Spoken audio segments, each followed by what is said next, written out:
Hi friends, అందరూ ఎలా ఉన్నారు? ఈరోజు మనం ఒక కాపీ క్యాట్ గురించి మాట్లాడుకోబోతున్నాం.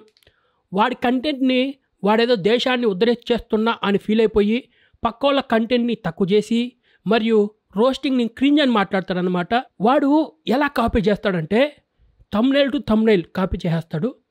మామూలు కాదు, అది ఒక రేంజ్లో ఉంటుందన్నమాట. మక్కికి మక్కి దించు అనువదించు. ఒక 10 నెలల ముందు 10th క్లాస్ పిల్లవాడు వీడు ఒక కాపీ క్యాట్ అని చెప్పి వీడియో చేశాడు. మనోడికి అది చాలా నిజంగా ఉందని చెప్పి అర్థమైపోయింది. ఆడికి బ్యాడ్ నేమ్ వస్తుంది అని చెప్పేసి ఆ పిల్లవాడిని బెదిరించి ఆ వీడియో డిలీట్ చేయించాడు. దాని తర్వాత అదే వీడియోని నేను నా ఛానల్లో అప్లోడ్ చేశాను. దానికి మనోడు స్ట్రైక్ వేశాడు. స్ట్రైక్ ఎందుకు వేశాడు తెలుసా? ఆడి వీడియోని నేను వాడాను అని చెప్పి. So called creator, copy cat creator చాలా వీడియోస్ కాపీ కొట్టాడు. అన్ని వీడియోస్ కాదు రే కాపీ క్యాటు, అన్ని వీడియోస్ కాదు, చాలా వీడియోస్ కాపీ కొట్టావు. ఆ కాపీ కొట్టిన వీడియోలో ఒక క్లిప్ను వాడినందుకు వాడు నా మీద స్ట్రైక్ వేశాడనమాట. ఇప్పుడు నువ్వు అన్ని వీడియోస్ కాపీ కొట్టి యాజ్ టీజ్గా దింపేసినప్పుడు ఇడు కాపీ కొట్టాడు అని చూపిస్తే నువ్వు దాని మీద స్ట్రైక్ వేసావు. నువ్వేం కంటెంట్ క్రియేట్ అవ్వరా? అసలు నీకు కంటెంట్ ఉందా? కాపీ కొట్టడం తప్ప నీకు ఇంకేమైనా వచ్చా? పక్కన వాళ్ళ కంటెంట్ని రెస్పెక్ట్ ఇవ్వలేనివాడివే నువ్వేం కంటెంట్ క్రియేట్ అవ్వరా? ఇప్పుడు ఎవడన్నా రాంగ్ చేస్తే రాంగు అని చెప్పొచ్చు. నువ్వు స్టార్టింగ్లో కాపీ కొట్టి వీడియో చేసేటోడివి, థంబ్నెయిల్ కూడా యాస్టీ దింపేసేటోడివి. దాని తర్వాత కిమ్మామా వీడియోస్ కూడా దింపేశావు. సో నీకు కొంచెం పాపులారిటీ వచ్చింది. పాపులారిటీ వచ్చిన తర్వాత నీ అసలైన రంగుని బయటపెట్టావు. అది బీజేపీ ప్రాపగాండా. నువ్వు తెలుగులో మరో ధ్రువరాతి అవుదామని ఫీల్ అయిపోతున్నావు. తొక్కేస్తాం. సో ఆ పిల్లవాడు చేసిన వీడియోని నేను రీక్రియేట్ చేస్తూ నా యొక్క నాలెడ్జ్ని కూడా దాంట్లో జోడిస్తూ ఈ వీడియో చేయబోతున్నాం అనమాట.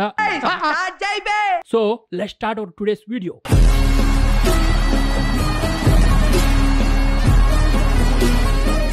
వీడి కాపీ క్యాట్ వీడియోస్ గురించి మాట్లాడితే, వీడు హిందీలో ఉన్న పెద్ద పెద్ద యూట్యూబర్స్ అన్ని వీడియోస్ కాపీ కొట్టేసి మన తెలుగులో అనువదిస్తాడనమాట. మళ్ళీ ఈ కాపీ క్యాట్ గడికి ఒక క్లారిటీ ఇవ్వాలి.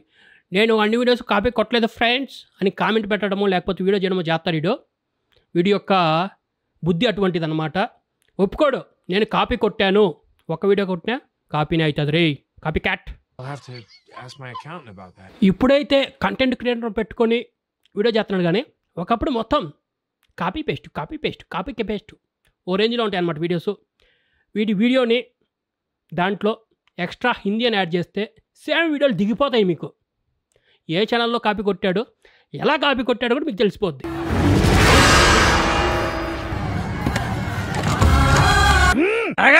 మన కంటెంట్ నచ్చి జనాలు మన ఛానల్ని సబ్స్క్రైబ్ చేసుకున్నప్పుడు వాళ్ళకి ఫేక్ ఇన్ఫర్మేషన్ ఇవ్వకూడదు. అంతేకాకుండా మనకి ఎవరైనా హెల్ప్ చేశారనుకో వాళ్ళతో మనము కృతజ్ఞత కలిగి ఉండాలి. కృతజ్ఞత యొక్క పవర్ మనకు తెలియాలి అంటే కుక్కు ఎఫ్ఎంలో ది పవర్ ఆఫ్ గ్రాటిట్యూడ్ అనే బుక్ ఉంది. అది వింటే మీకు చాలా బాగా అర్థమవుతుంది. అంతేకాకుండా డీప్ వర్క్ అనే బుక్ కానీ మనం విన్నామంటే అందులో మనం ఏకాగ్రతతో ఎలా వర్క్ చేయాలి అనేది కూడా తెలుస్తుంది. కుక్కు ఎఫ్ఎంలో ఇటువంటి బుక్స్ చాలా ఉన్నాయి. కుక్కు ఎఫ్ఎం వాళ్ళు ప్రతి నెల దాదాపు 20 బుక్స్ కుక్కు ఎఫ్ఎంలో యాడ్ చేస్తూ ఉంటారు. కుక్కు ఎఫ్ఎం ఇప్పుడు ఒక ఆఫర్ తీసుకొచ్చింది. అదేంటంటే మనం ఫ్రీగా 7 రోజులు దాదాపు 1000 బుక్స్ వరకు వినొచ్చు. మనకి కుక్కు ఎఫ్ఎంలో యాడ్స్ ఉండవు, స్పీడ్ అడ్జస్ట్ చేసుకోవచ్చు, పర్సనలైజ్ బుక్స్ మనకి సజెస్ట్ చేస్తూ ఉంటుంది కుక్కు ఎఫ్ఎం. కుక్కు ఎఫ్ఎం చిన్న పిల్లల దగ్గర నుంచి పెద్దవాళ్ళ వరకు అందరికీ యూజ్ అవుతుంది. చిన్నపిల్లలకి కథలు ఉంటాయి, పెద్దవాళ్ళకి మంచి మంచి మహాభారతం లాంటి స్టోరీస్ కూడా మన కుక్కు ఎఫ్ఎంలో అవైలబుల్గా ఉన్నాయి. కాబట్టి అన్ని ఏజెస్కి ఇది బాగా యూజ్ అవుతుంది. కింద డిస్క్రిప్షన్లో ఒక లింక్ ఇచ్చాను. ఆ లింక్తో మీరు ఈ యాప్ని డౌన్లోడ్ చేసుకొని మావా ఫ్రీగా వినేయచ్చు. వారం రోజులు 1000 బుక్స్ ఫ్రీగా వినొచ్చు. అండ్ ఫైనల్గా కుక్కు ఎఫ్ఎం మీ మనసుకు నచ్చింది వినండి. బేసిక్గా 1960s లో ఇండియాలో ఒకే ఒక చెప్పుకోదగిన డిటర్జెంట్ మార్కెట్ లో ఉండేది. దాని పేరే సర్ఫ్. बेसिकली 1960s के टाइम इंडियन मार्केट में सिर्फ एक ही डिटर्जेंट हुआ करता था और वो था हिंदुस्तान यूनिलीवर सर्फ। देखिए, चाहे सरकारी स्कूल हो या फिर प्राइवेट स्कूल हो, इंडिया के लॉ के हिसाब से स्कूल चलाना एक समाज सेवा है. కానీ మీకు తెలుసా, గవర్నమెంట్ స్కూల్స్ అయినా కానీ ప్రైవేట్ స్కూల్స్ అయినా కానీ ఇండియన్ రూల్స్ ప్రకారం ఇవన్నీ సోషల్ సర్వీస్ కిందకే వస్తాయి. కంటెంట్ని చోరీ చేసే ఒక స్కామర్ గాడు స్కూల్లో జరిగే స్కామ్ గురించి చెప్పేస్తున్నాడు. ఇది ఎలా ఉందంటే మన ఎక్స్ సీఎం జగన్ నేను అబద్ధాలే చెప్పను అన్నట్టే ఉంది. ఇన్ఫర్మేషన్ అనేది అందరికీ ఒకటేలాగా ఉంటుంది భయ్య. కాకపోతే వీడి ఇన్ఫర్మేషన్ ఎలా ఉంటుందంటే ఆ వీడియోలో ఎలా ఉందో అలాగే ఉంటుంది. అది నేను చెప్పేది. మళ్ళీ వీడు ఒక పాయింట్ ఎత్తుకుంటాడనమాట. ఫ్రెండ్స్, మనం ఏదైనా కంటెంట్ చేసేటప్పుడు ఒక వీడియోలో మాట్లాడుతున్నప్పుడు ఆ ఇన్ఫర్మేషన్ అందరికీ ఒకటేలాగా ఉంటుంది కదా ఫ్రెండ్స్ అని చెప్పి మాట్లాడతాడు. కాబట్టి మిమ్మల్ని గొర్రెలు చేస్తున్నాడు కాబట్టి వాడు పెద్ద మేధావి అనుకుంటున్నాడు. కాదు, ఆడు గొర్రె. సర్లే. సౌత్ ఫిల్మ్ ఇండస్ట్రీ మూవీస్ని బాలీవుడ్ వాళ్ళు కాపీ కొట్టేస్తున్నారని చెప్పి ఆ ఇండస్ట్రీని మనం ఏమంటాం? రీమేక్ ఉడ్డు అంటాం. అదే క్రాంతి వ్లాగర్ అనేటోడు హిందీ యూట్యూబ్ ఛానల్స్, పెద్ద పెద్ద కంటెంట్ క్రియేటర్స్ వీడియోస్ కాపీ కొట్టేసి వీడియో చేస్తూ ఉంటారు అనమాట తెలుగులో. జిఎస్ఎఫ్ లాంటి పెద్ద పెద్ద యూట్యూబ్ ఛానల్స్ వాళ్ళ యొక్క కంటెంట్ని మనోడు చోరీ చేసి వీడియో చేస్తూ ఉంటాడు. సో మనం ఇన్ని ఏమనాలి? కాపీ క్యాటే కదా. ఒక రీమేక్ మూవీ అంటే దాని రైట్స్ కొనుక్కొని మూవీ చేస్తారు. కానీ మనోడు ఏం చేస్తాడు? యాస్టీ దింపేస్తాడు. No permission, nothing. Telugu movies చేసి తలపతి విజయ్ గాడు తమిళ్లో ఎలా సూపర్ స్టార్ అయ్యాడో, హిందీ ఛానల్లో ఉన్నటువంటి కంటెంట్ని మనోడు తెలుగులో అనువదించేసి హాఫ్ కెరీర్ బిల్డ్ చేసుకుంటే ఇంకో హాఫ్ కెరీర్ మన కిమ్మాం వల్ల బిల్డ్ అయిందనమాట. దాని తర్వాత మనోడు యొక్క అసలు నిజస్వరూపం బయటకు వచ్చేసింది. అది వాడి ఛానల్లో ఉన్న వీడియోస్ చూస్తే మీకు చాలా క్లారిటీగా అర్థమైపోతుంది అనమాట. మనోడు యాస్టీ దింపేసిన వీడియోస్ చాలా ఉన్నాయి, అవి నేను లిస్ట్ ఇస్తాను.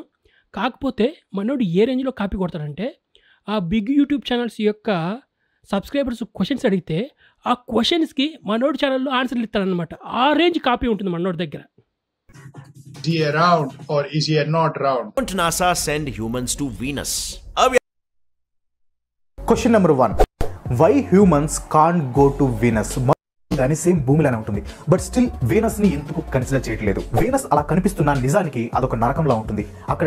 पर ये किसी जलते हुए hell से కంటెంట్ కాపీ కొడితే ఎదవా అనొచ్చు, జోకులు కూడా కాపీ కొట్టేస్తే ఏమనాలి? ఎదవన్నారు ఎదవా అనేయాలి. జోకులన్నా వదిలేరా రే కాపీ క్యాటో, జోకులన్నా వదిలేయి. యాషి దించేయకూడదు, తెలిసిపోతుంది జనాలకి కాపీ క్యాటో. స్టార్టింగ్లో పక్కన వాళ్ళ వీడియోస్ కాపీ కొట్టి వీడియో చేసినాడు. దాని తర్వాత ఇప్పుడు కంటెంట్ క్రియేటర్ని పెట్టుకొని వీడియో చేస్తున్నాడు. వీడి దగ్గర యూట్యూబ్ కోర్స్ ఉందంట, అది తీసుకొని చాలామంది యూట్యూబర్స్ అయిపోతారంట. యూట్యూబ్ ఒక కంటెంట్ క్రియేటర్కి ఏం కావాలో అది ప్రతి ఒక్కటి వాడి ఛానల్లోనే వివరిస్తూ ఉంటుంది.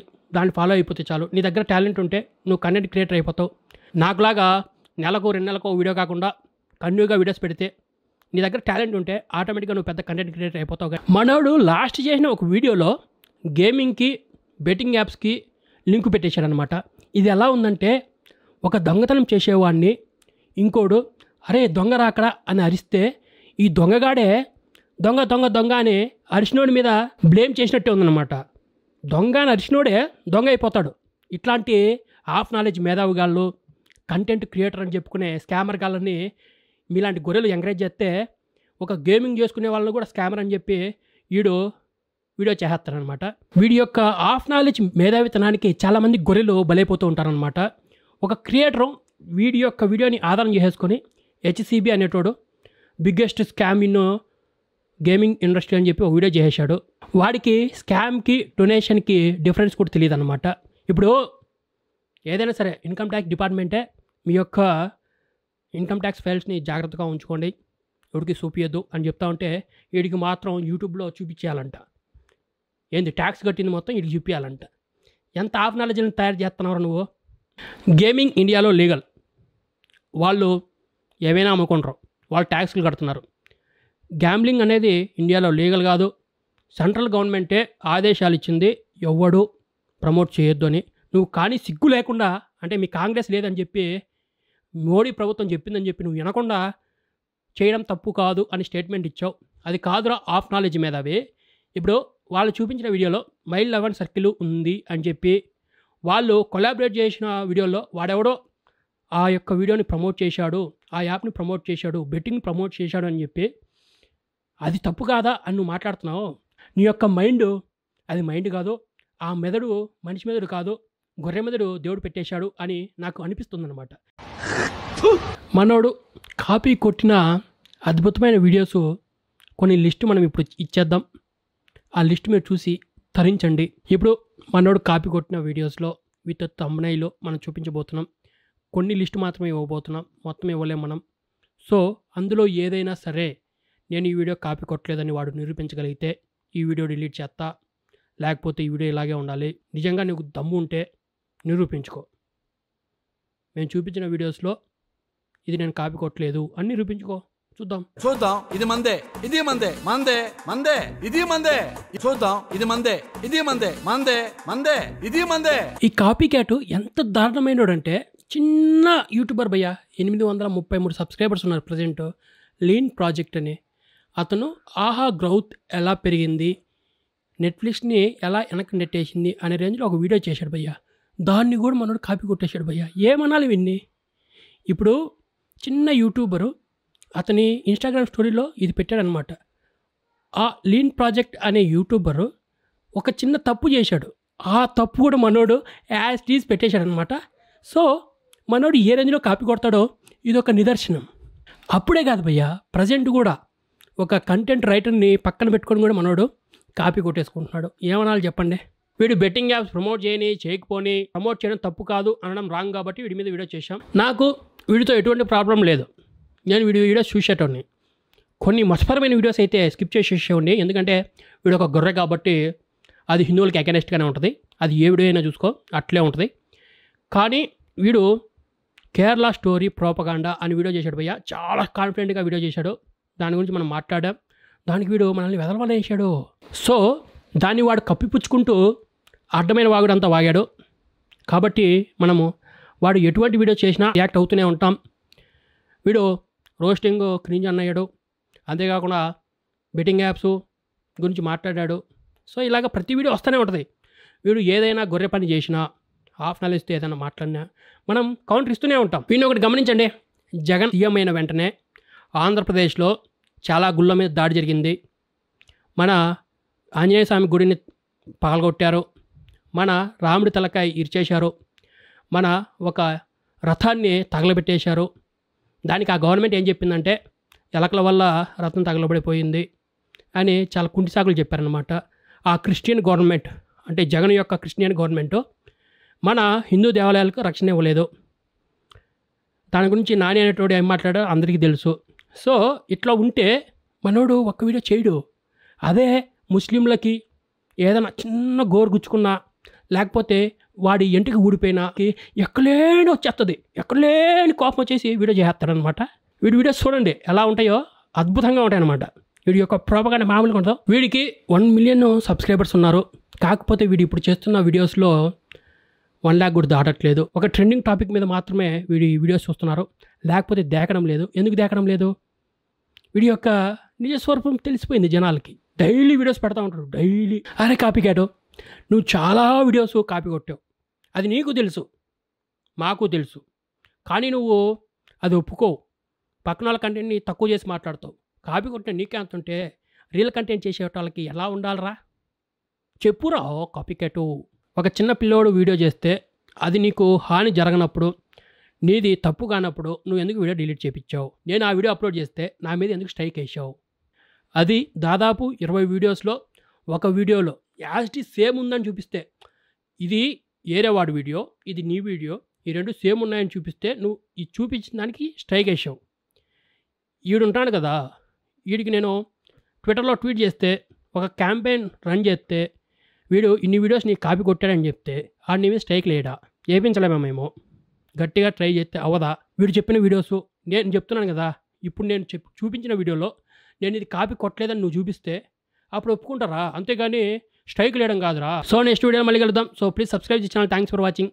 ఈ యొక్క వీడియో మీకు నచ్చితే లైక్ కొట్టండి, కామెంట్ పెట్టండి. నెక్స్ట్ వీడియో మన ఆనిముత్యాలైనటువంటి మన ముఖ్యమంత్రి కింద పనిచేసే మంత్రులు ఉన్నారు, 4-5 ఉన్నారు.